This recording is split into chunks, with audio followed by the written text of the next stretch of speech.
História assustadora do meu tio dirigindo um caminhão. Eu publiquei isso originalmente no Creeping Encounters, mas acho que foi removido porque mais pessoas acharam que ficaria melhor aqui no Paranormal. Esta é a história do meu tio, desculpe se estiver mal escrita, eu a escrevi enquanto ele a contava para mim em tempo real. Meu nome é Rick Martinez e sou um motorista de caminhão aposentado. Isso aconteceu quando eu tinha uns 30 anos de idade. Agora tenho 62 anos. Na estrada, vi muitas coisas estranhas. Já contei essa história várias vezes. Muitas pessoas não acreditam em mim. Mas ela começa em Stockton, Califórnia, onde peguei um carregamento de canos. Meu destino era Salt Lake City, Utah. Eu deveria reabastecer em Barstow, Califórnia, em uma parada de caminhões. Mas, de repente, eles não tinham mais combustível. Então, disse ao meu supervisor: "Ei, tenho meio tanque de combustível." Ele me disse para continuar e ir até a primeira parada de caminhões que eu visse. Então, 100 milhas em Nevada, nada além de deserto. Não vi nada além de um deserto pouco iluminado com algumas cidades. Quando notei que meu medidor estava vazio. E pensei que isso não estava certo. Então, peguei a primeira saída que vi e parei o carro. Disse ao meu supervisor, que estava logo atrás de mim, a 1 hora de distância, que eu estava com medo de continuar e acabar com os tanques. Ele me disse para ficar tranquilo, pois passaria em 1 hora e poderíamos transferir parte do combustível dos tanques dele para os meus. Então, fiquei ali sentado e percebi que era uma cidade pequena com pouca iluminação. Enquanto estava sentado, não podia ligar o motor e não podia ouvir o rádio, então fiquei sentado em silêncio. Eu não uso drogas e não inventei isso, portanto, ouça com atenção. Enquanto estava sentado ali, notei muitas construções inacabadas, um parque de trailers à minha direita completamente escuro e uma igreja à minha esquerda, a cerca de um quarteirão de distância, com as luzes acesas. São cerca de 2 horas da manhã. E vejo um coelho pulando em volta da minha caminhonete. Ele pulava e ficava olhando para mim e continuava pulando. Então, estou ficando com fome e noto o que parece ser uma loja de conveniência a outra quadra da igreja. Então, desço do caminhão e decido caminhar até a loja.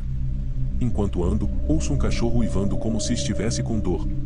Quando estou passando pela igreja, as 2 portas estão abertas e ouço palmas, como se estivessem realizando cultos. Ao passar pela igreja, olho para dentro e não há ninguém, exceto por um homem branco, magro e velho, lendo a Bíblia e falando sobre o inferno. Não me demorei muito e passei pela igreja. Então ouvi palmas novamente. Nesse momento, o cachorro começa a uivar novamente. Percebo que há várias casas vazias nessa rua que sobe a colina. Ainda estou indo em direção ao que acho que é um pequeno minimercado. O tempo todo o cachorro continua uivando. Todas as luzes estão acesas. Quando entro, uma senhora idosa de óculos está lendo um livro. Não há quase nada nessa loja.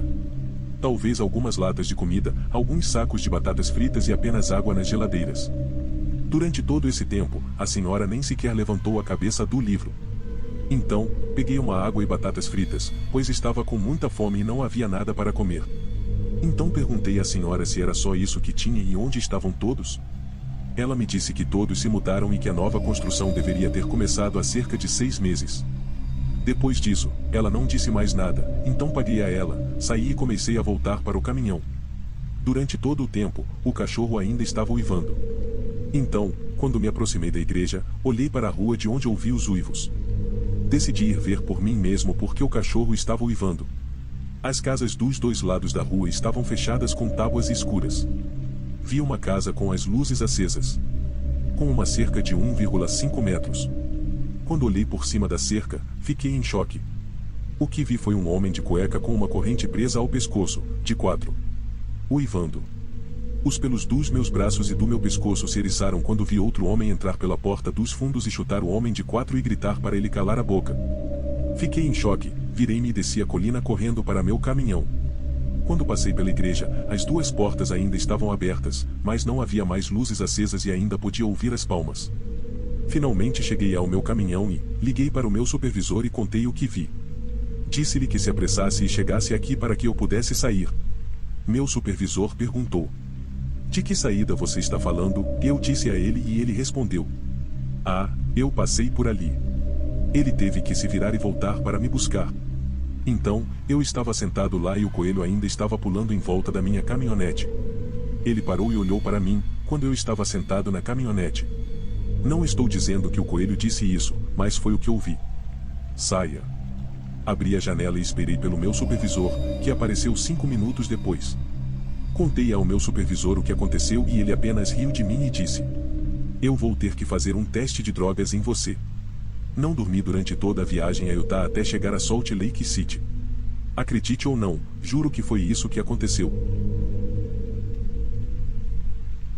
Acho que presenciei um ritual de culto. Então, sou motorista de caminhão e meu trabalho funciona da seguinte forma: me dirijo até um ponto intermediário, encontro outro motorista, trocamos de carga e voltamos para casa. Bem, nosso ponto de encontro é esse estacionamento em uma cidade fantasma, pelo menos é o que estou supondo, já que tudo ao redor está abandonado e não há nenhum outro ponto de interesse por perto por vários quilômetros. Tenho feito a mesma coisa todas as noites, de segunda a sexta-feira. Às vezes chegamos ao mesmo tempo, às vezes ele me espera e às vezes eu o espero. Bem, na noite passada, cheguei antes dele sair para esticar as pernas e fumar. Isso foi por volta das 11h40 da noite. Bem, enquanto eu estava lá, notei alguém subindo a rua. Minhas luzes estão apagadas e o estacionamento está escuro, portanto, não há como me ver, mas graças às luzes da rodovia, consigo vê-lo. Não quero ser visto. Não quero ser visto por ele, então jogo o cigarro no chão e entro na minha caminhonete devagar, fazendo o mínimo de barulho possível. Subo no banco de trás do meu leito e fecho as cortinas, mas olho pela janela e vejo um grupo inteiro de pessoas com a mesma camiseta andando lentamente em fila, mas parando por um segundo a cada 3 passos. Possivelmente 20 ou mais pessoas na fila. Chamei o outro motorista para avisá-lo e olhei por um buraco na minha cortina enquanto eles passavam, depois pela outra janela e os vi andando casualmente pela estrada. Sim, eles estavam andando no meio da estrada. Não saí do carro nenhuma vez até que o outro motorista apareceu, trocamos e fomos embora. Isso foi na Louisiana, a cerca de 30 milhas de Ramon.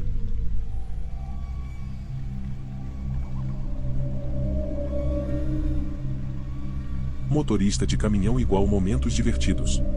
Assassino. Como um jovem motorista de caminhão na Austrália, dirigimos por longas horas. Podemos dirigir, digamos, de Los Angeles para o Texas, e de qualquer forma, ainda só passamos 2 dias da viagem. Há 2 anos, eu estava dirigindo de Sydney para Melbourne. Na metade da viagem, houve um acidente com 2 caminhões, então fomos todos desviados para uma cidade vizinha. Essa cidade era como uma grande cidade fantasma, com antigos acampamentos da Segunda Guerra Mundial e uma antiga cidade mineradora abandonada. De vez em quando, paro para verificar se minha carga ainda está lá e segura, então, às 3 horas da manhã, parei e saí para dar uma olhada nos meus reboques. Tudo estava perfeito até que vi uma sombra se mover na frente do meu caminhão.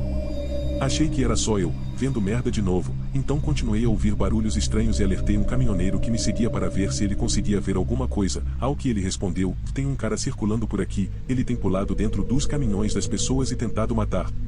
Eu estava pensando em dormir em uma cidade de merda naquela noite, mas depois da minha experiência, que se dane.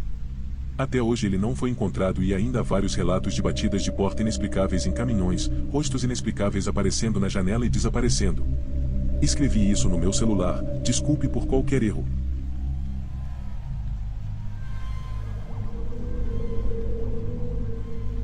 O caminhão do meu pai foi assombrado por um fantasma de carona e minha irmã ucraniana conseguiu resolver. Minha irmã consegue ver e se comunicar com os mortos desde que se lembra. Ela pratica Wicca, é uma talentosa leitora de cartas de tarô e começou a ajudar as pessoas a livrar suas casas de espíritos depois que decidiu começar a usar suas habilidades para ajudar os outros, inclusive um posto de gasolina em que eu trabalhava. Meu pai sempre foi cético e realmente acreditava que minha irmã tinha um distúrbio mental que a levava a ter alucinações. Isto é, até o dia em que seu caminhão se tornou o lar de um espírito indesejado.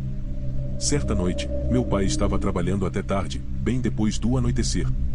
Quando finalmente chegou em casa, ele entrou com uma expressão perturbada no rosto. Estava quieto e foi para o outro cômodo falar com minha mãe. Eu pude ouvi-lo dizer a ela que, no caminho para casa, ele teve uma sensação assustadora de que alguém estava sentado ao lado dele em seu caminhão.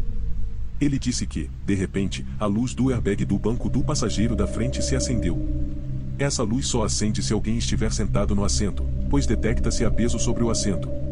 Ele disse a si mesmo que provavelmente era algum problema elétrico, até que conseguiu ver o contorno de uma figura escura sentada com o canto do olho. Sempre que ele olhava para o lado, a figura desaparecia.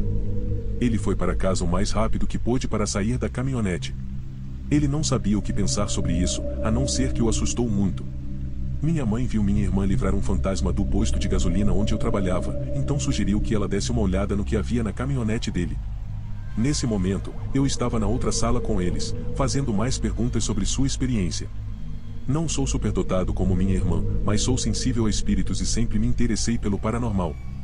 Até mesmo conduzi minhas próprias investigações com alguns amigos no passado. Minha irmã entrou na sala e nós a colocamos a par do que estava acontecendo.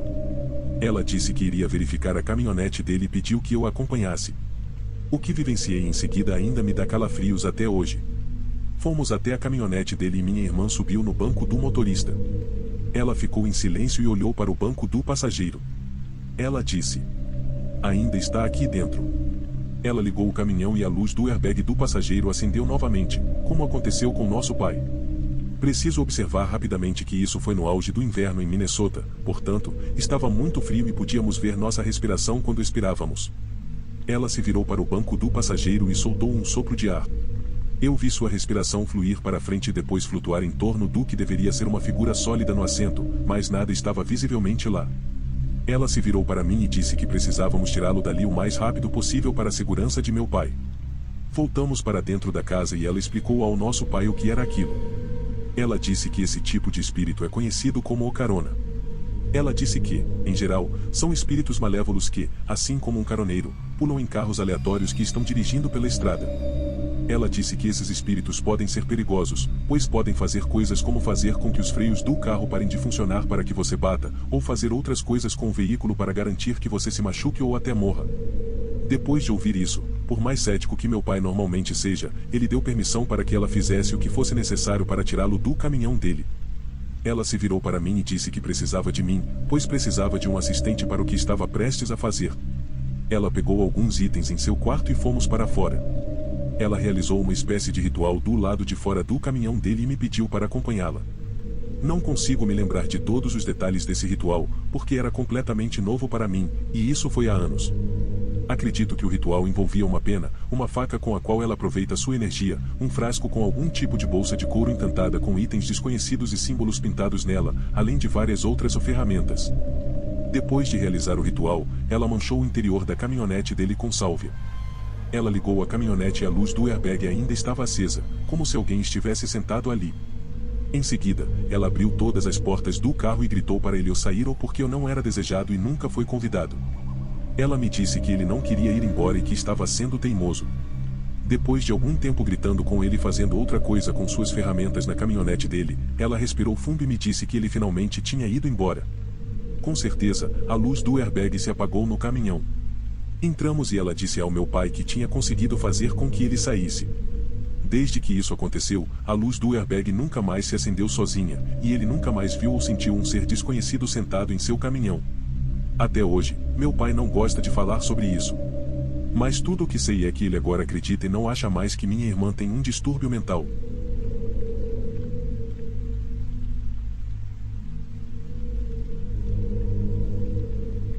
Incidente no estacionamento com motorista de caminhão de reboque. Eu trabalhava em uma empresa de reboque de carros. Nosso escritório e estacionamento era de uma antiga empresa de aluguel de carros, antes de minha empresa assumir o controle. O prédio não é dos mais bonitos, está um pouco deteriorado e não fica em uma parte agradável da cidade, em uma esquina de um cruzamento. Algumas noites tínhamos que dirigir um pouco longe para rebocar um carro.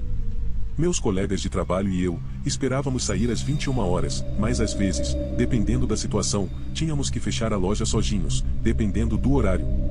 Eu odiava isso porque, na minha opinião, realmente não era seguro. Certa noite, tive de fechar a loja sozinho, pois estava voltando para o escritório por volta das 10 horas. Parei para abastecer e depois segui para o escritório. Quando parei e estacionei, notei um homem parado do outro lado da rua, à minha direita.